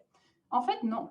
Il y a beaucoup d'études qui nous montrent que tout simplement utiliser quelque chose comme « Marc est homosexuel » versus « Marc est un homosexuel », donc juste ce petit mot qui en fait une catégorie plus homogène, a des grosses conséquences sur notre tendance à utiliser des stéréotypes envers ce groupe-là. Et dernièrement, ce qu'on appelle le contact intergroupe. C'est ce que nous disait Andréane, avoir plus d'interactions, plus de contact avec des personnes qui viennent de groupes différents d'une autre, moins de préjugés. Donc, pour conclure, est-ce qu'on va éliminer tout ça? Non. Parce que quand vous rentrerez dans le métro lundi matin, vous aurez toujours juste une demi-seconde pour décider où vous asseoir. Puis vous n'allez pas pouvoir discuter avec tout le monde pour décider, OK, vous faire non. Mais par contre, mon espoir, c'est vraiment qu'en essayant de déconstruire, ces processus-là, on soit capable que pour les décisions qui comptent dans le logement, dans l'éducation, dans la santé, etc., dans l'emploi, qu'on puisse prendre des décisions qui vont être moins menées par nos stéréotypes, nos préjugés, et qui amènent donc à des sociétés plus équitables, plus inclusives. Et je termine là-dessus. Merci. Merci beaucoup, Marine. OK, donc, oh, je m'entends en écho. Bref, donc, merci beaucoup, Marina, pour cette présentation. C'était vraiment très intéressant de justement voir c'est quoi la différence entre un stéréotype et un préjugé. Donc, parce que il me semble que parfois, on peut inverser les deux. Donc, merci beaucoup pour cette clarification. Donc, toujours, vous pouvez mettre dans le chat vos questions ou bien lever la main. En fait, j'avais juste... Oh, on a une question de Célia. Parfait. Tu peux y aller, Célia. Oui, merci beaucoup, Marina. C'est super intéressant et bien vulgarisé. Je me demandais, encore une fois, question de ta vision des choses. Ça doit faire un moment que tu travailles sur la question. Est-ce que tu as l'impression, bon, peut-être au niveau du Québec ou peut-être du Canada, tu as l'impression qu'on avance dans la bonne direction collectivement en matière de préjugés, stéréotypes? Ou c'est justement moi qui ai mon billet de mes pairs académiques et tout, où on est bien conscient de la question. Donc, je voulais avoir ton avis là-dessus. Merci pour la question. C'est une très grosse question. Oui et non, je te dirais comme réponse. Oui, ou dans le sens, on a des lois qui ont été mises en place pour l'équité en emploi, anti-ségrégation, etc. Donc, il y a des choses où les pratiques discriminatoires comme ouvertes, vraiment, ça a beaucoup diminué au cours du temps. Le problème, c'est que ça n'a pas forcément résolu ce qui est en dessous, le reste de l'iceberg. C'est-à-dire que nos biais implicites, eux, ils n'ont pas changé par contre. Par contre, ce qui est positif et ce qui va dans la bonne direction, je pense, c'est qu'on a une augmentation du discours et de revendications de groupes qui sont marginalisés pour justement qu'ils disent non, c'est pas correct, ça marche pas. Et donc, c'est plus présent. Ça fait beaucoup de tensions, ça fait beaucoup d'hostilité par moment, et puis on peut penser à toutes sortes de cas qu'on retrouve dans les nouvelles, etc., de polarisation, etc. Mais au niveau de la société en général, c'est sain d'avoir un tel dialogue. Et là où je dirais non, peut-être pas, c'est que parfois, c'est les moments où le dialogue est moins poursuivi, où les gens finalement se retranchent dans leur biais et disent non, moi là, je ne veux même pas m'engager dans ce dialogue-là. Et puis, c'est quelque chose qu'on retrouve malheureusement que nos médias sociaux ne nous aident pas avec toutes nos chambres d'écho. C'est facile en fait de se retirer dans des espèces de bulles qui nous confirment dans toutes nos pensées, nos manières de voir. Donc, ouais, un peu des deux. Merci. Mais merci. Donc, on a également une question de Yael. Oui, je me demandais si ça avait été observé dans les études. Je sais que personnellement, par exemple, les événements liés à MeToo m'ont vraiment amené à réviser mes stéréotypes, mes préjugés par rapport à, si on met la situation du métro, là, je serais moins portée à m'asseoir à côté d'un homme blanc qui semble être en position de pouvoir ou de privilège suite au nombre de dénonciations, dans le fond, là, qui ont porté sur des personnes qui correspondent à ce stéréotype-là. Je me demandais si on avait vu des évolutions là, suite aux grosses vagues de dénonciations dans les stéréotypes, les préjugés. Je ne sais pas si c'est quelque chose qui est ressorti statistiquement, parce que dans ma chambre d'écho, c'est présent. Mais... Oui, tu veux dire comme l'évolution des préjugés qui vont maintenant générer des préjugés plus négatifs envers des groupes qui étaient historiquement plus privilégiés? Oui, en ayant une meilleure idée de la façon dont ce privilège-là a été mal utilisé, par exemple, en libérant la parole des victimes. Oui. Je ne suis pas au courant d'études récentes sur le sujet, mais je pense qu'il y a ce phénomène de chambre d'écho, justement, que tu viens de mentionner, où c'est des choses qui vont vraiment apparaître dans ces chambres d'écho-là. Mais donc, il y a une évolution, mais c'est une évolution ou un changement. Là, je ne veux pas porter de jugement sur ce qui est positif ou négatif, mais un changement, mais souvent qui arrive par bulles. Et puis, ça ne se diffuse pas complètement en dehors de ces bulles-là. Donc, par exemple, si je prends un exemple qui est très parlant, puis qui est peut-être moins porté à la polémique, prenons l'épilation des femmes. Bon, ben, il y a des chambres d'écho, des bulles autour du Maypoil, du Jenner Harry, etc., pour ceux et celles qui ne connaissent pas. Dans ces groupes-là ou dans ces chambres d'écho, c'est vraiment mettre de l'avant que bon, ben, l'épilation des femmes, peu importe, ce n'est pas nécessaire, qu'il y a d'autres standards de beauté, etc. Puis si on regarde ces groupes-là, on en vient vraiment à l'idée qu'on a un changement de stéréotype, que l'idéal de la femme, il a vraiment changé, qu'il a évolué. On n'est plus dans les années 50, là, c'est plus pareil. Mais ça, c'est une conséquence du bain social dans lequel on est. Parce que si on commence à regarder dans d'autres groupes, bien, on verra que non, ça n'a absolument pas changé, que la pression pour les chirurgies esthétiques, etc., reste ou au contraire augmente dans ce qu'on pourrait caractériser de mainstream. Donc, j'ai l'impression qu'il y a un phénomène, beaucoup de fragmentation des groupes sociaux comme ça. Et ce qui change à l'intérieur d'une bulle, bien, ça ne veut pas dire que ça se propage nécessairement, ou en tout cas pas tout de suite. Peut-être que ça va le faire avec plus de temps, mais ça reste beaucoup dans ces bulles-là. Merci beaucoup. C'est déprimant, mais super bien répondu. Merci. On avait aussi une question de Fabrice. Ouais, ben j'ai quand même posé pas mal de questions au cours des présentations. Fait que je laisserai peut-être les autres poser des questions. Mais pendant que mon micro est allumé, bien joué pour la présentation, Malina. C'était vraiment très, très bon. Parfait. Donc, on va aller avec Annick Lenoir. En fait, ben, merci beaucoup pour la présentation. Moi, ce n'est pas des questions, c'est 2 commentaires. Je ne peux pas malheureusement m'empêcher d'intervenir parce que mon premier commentaire est lié à mon champ d'expertise qui est l'intervention auprès des populations immigrantes. Donc, je voulais juste dire que je suis tout à fait d'accord avec tout ce qui a été dit, mais je voulais juste préciser que quand j'enseigne aux étudiants la notion de préjugés, de stéréotypes, j'essaie de leur faire comprendre que parfois, on peut avoir un préjugé ou un stéréotype qui a l'air positif. Par exemple, de dire « Ah, les Latino-Américains sont des bons danseurs, les Vietnamiens sont bons en mathématiques », des choses comme ça, mais que ce stéréotype-là, dans le fond, a une connotation négative parce qu'on enferme la personne dans quelque chose qu'elle n'est pas nécessairement. Donc, la personne qui a le stéréotype positif peut penser qu'elle n'est pas raciste ou discriminante, même si elle a un stéréotype positif alors qu'elle l'est. Ça, c'est mon premier commentaire. Le deuxième, c'est que j'ai une fille, c'est vraiment de l'expérience, j'ai une fille qui cumule 3 handicaps. 1, c'est une femme. 2, elle est autiste. Et 3, elle est fille d'immigrants. Donc, elle ne ressemble pas à une Québécoise. Ce que je peux constater dans son parcours à elle, c'est que chaque fois que j'ai dû intervenir pour la protéger, dans le fond du système, c'est vraiment auprès des gens de 40 ans et plus que j'ai eu de la difficulté. Quand elle, avec les jeunes de 20, 25 ans, il n'y a aucun problème. On la voit comme une Québécoise, on la voit telle qu'elle est, on ne la définit pas par son trouble de l'autisme, elle n'a aucun problème. Mais dès qu'on va dans les institutions avec les gens qui sont les patrons, les 40 ans et plus, là, c'est barré, c'est les règles, il n'y a pas d'adaptation, elle est catégorisée, une étiquette, et c'est infernal. Voilà.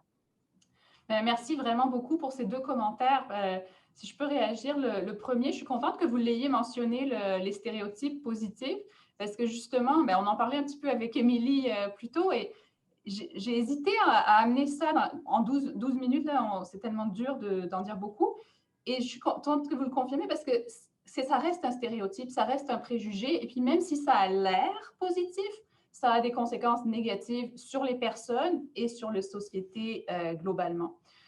Puis pour ceux et celles que ça intéresse, là, il y a une petite série de vidéos humoristiques qui vont chercher cette idée, qui déconstruisent ça. On appelle ça « Mon ami blanc ».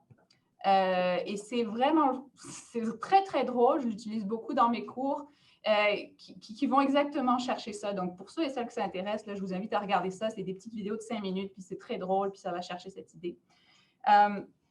Et l'autre chose, ça, je dirais que c'est un point positif. Et c'est peut-être pour faire un suivi sur ce que je disais, il n'y a pas eu ces changements-là pour l'instant. Et je pense qu'il y a absolument quelque chose de générationnel là-dedans qui va de pair avec justement des remises en question, une mobilisation aussi de groupes qui sont plus marginalisés. Souvent, cette mobilisation-là, elle va se faire par des gens plus jeunes, etc., qui remettent en cause finalement toutes les structures, le statu quo qui est tellement biaisé pour servir des intérêts d'un groupe particulier qui est plus privilégié. Donc, cette question d'âge, oui, absolument, elle joue un rôle. Et puis, bon, ben, ça nous donne l'espoir que petit à petit, les choses vont changer. Donc, voilà, j'espère que c'est plus positif que pour Yael, finalement, que j'avais dit quelque chose de déprimant. On va prendre une dernière question avant le quiz. Donc, Moustapha Boubacar, c'est à toi. Merci. C'est bon, je peux y aller? D'accord. Donc, merci pour la conférence hier, pour vraiment cette conférence, cette présentation combien intéressante. Il parle justement des préjugés et des stéréotypes. J'aimerais savoir, comme la conférencière justement travaille justement sur les réseaux sociaux, leur impact, j'aimerais connaître un peu l'apport ou bien le rôle à jouer que joue l'avènement des réseaux sociaux dans la lutte contre les stéréotypes ou bien les préjugés. Quand on prend par exemple le préjugé qui concerne le racisme, par exemple, on va dire les blancs et les noirs, ou bien quand on va un peu en détail, les Africains, par exemple, on dit les Québécois, les Français. En fait, les réseaux sociaux, moi je pense qu'avec l'avènement des réseaux sociaux, les gens tissent des relations vraiment intéressantes qui font en sorte que les uns et les autres se connaissent. Et du coup, ces préjugés-là ont tendance à vraiment aller en baisse. Merci. Oui, merci beaucoup pour la question. Et ça va faire un peu un suivi sur ces idées de chambre d'écho. Les réseaux sociaux, c'est pour le meilleur et pour le pire, hein. Il y a eu des côtés très positifs où justement, ça a permis de démocratiser certaines mobilisations de groupes qui étaient plus stigmatisés, de prendre une voix que des médias plus mainstream, plus dominants ne leur auraient pas donnée. Parce que tout le monde peut y avoir accès, on peut s'auto-organiser, etc. Et on a parlé du mouvement MeToo, mais je pense qu'on retrouve ça dans toutes sortes de groupes. Donc ça, c'est le côté positif, justement, de donner une voix à ceux et celles qui n'en avaient pas. Il y a aussi le côté où les réseaux sociaux, les médias sociaux, c'est vu comme un instrument de socialisation sans frontières, sans bornes, etc. Oui, en théorie. Dans la pratique, les réseaux sociaux qu'on a en ligne reflètent beaucoup ce qu'on a en vrai. Et puis, tout ce que j'ai vu à date, puis même dans mes propres recherches, c'est des réseaux qui ont tendance à être très homogènes. C'est-à-dire qu'on a tendance à socialiser avec les gens qui sont comme nous. Et puis, je pense qu'on n'a pas besoin d'aller chercher très loin pour vraiment voir le potentiel négatif, disons, de ces réseaux sociaux. Puis, je pense au rôle que Facebook a joué dans les génocides à Myanmar. Puis, on s'entend, là, c'est super récent, c'est l'année dernière, c'est très, très récent. Et donc, oui, il y a du positif, mais il y a aussi du gros potentiel négatif pour justement amplifier des stéréotypes, amplifier des préjugés et à cause de ces chambres d'écho, donner une impression aux gens qui baignent dans ces chambres-là que c'est ça la réalité, que c'est tout le monde qui pense comme ça. Donc, je modérerai en fait le potentiel positif des réseaux sociaux. J'irai vraiment avec une épée à double tranchant. Mais merci beaucoup pour la question. Parfait. Donc, on te renvoie la balle, Célia. Merci. Alors, c'est ce qui conclut la présentation pour ce soir. Je tiens à remercier au nom de toute l'équipe de Sciences 1 de Bistro Brain et Raccourci, bien sûr. Donc, les présentateurs et présentatrices de ce soir, ça a été une super soirée de vulgarisation. Je pense qu'on a beaucoup appris, on avait plein de questions. Et n'hésitez surtout pas à communiquer avec les personnes qui ont présenté si jamais vous voulez engager un dialogue.